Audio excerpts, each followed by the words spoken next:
पाकिस्तानियों, सबसे पहले तो मेरा पूरा चैनल और मेरी तमाम वीडियोस मुबैना होती हैं, इसमें कोई प्रिडिक्शन नहीं होती।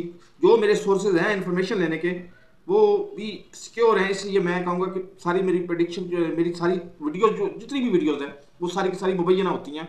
उस पर यकीन आपको आता है, आपको समझ आती है बात की, तो उस पर अमल करें, और नहीं आता तो फिर आपकी अपनी मर्जी है। पाकिस्तान में कौन नहीं जानता, पूरे 25 करोड़ सारे के सारे जानते हैं कि पाकिस्तान का पिछला इलेक्शन टोटल फ्रॉड था।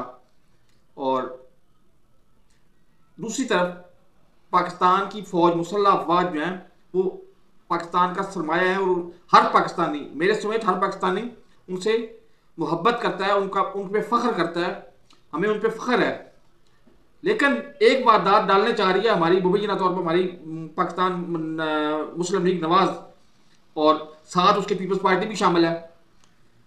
वो बड़ी फनकारी से लड़ाने की कोशिश कर रहे हैं पाकिस्तान आर्मी को और पाकिस्तान तहरीक इंसाफ को। तो बड़ी सादा सी बात है, ये इतनी लंबी चौड़ी रॉकेट साइंस नहीं है। मुझे अपने जवानों पे फख्र भी है और उनसे उम्मीद भी है कि वो अपनी लिमिट्स में रहते हुए सिर्फ पाकिस्तान की सरहदों की हिफाजत करेंगे। और अगर कोई उनको सीनियर कहता भी है इक्का दुक्का, 6 लाख की हमारी अफवाज हैं, और इल्ला माशाल्लाह माशाल्लाह वो सारी की सारी मुहिब वतन पाकिस्तानी हैं, उनकी बातों में बिल्कुल ना आए।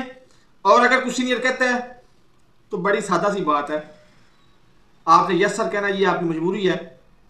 आप जलसे में चले जाते हैं, मुजाहिरीन को आप फायरिंग करते हैं। अब फायर करना आपका काम है, वो गोली दाएं लगे या ऊपर चली जाए, राइट पे चली जाए, लेफ्ट पे चली जाए, सीधी उस बंदे को लग जाए, ये आपके इख्तियार में है। तो ये बात आप पूरी तरह समझ गए होंगे। तो खुदारा खुदारा पाकिस्तान तहरीक इंसाफ और पाकिस्तान मुस्लिम लीग नवाज ग्रुप के झगड़ों में ना पड़े, अपने अपनी ड्यूटीज दें, अपने अपने कवानीन के मुताबिक अपनी जो ड्यूटी आपकी बनती है वो दें।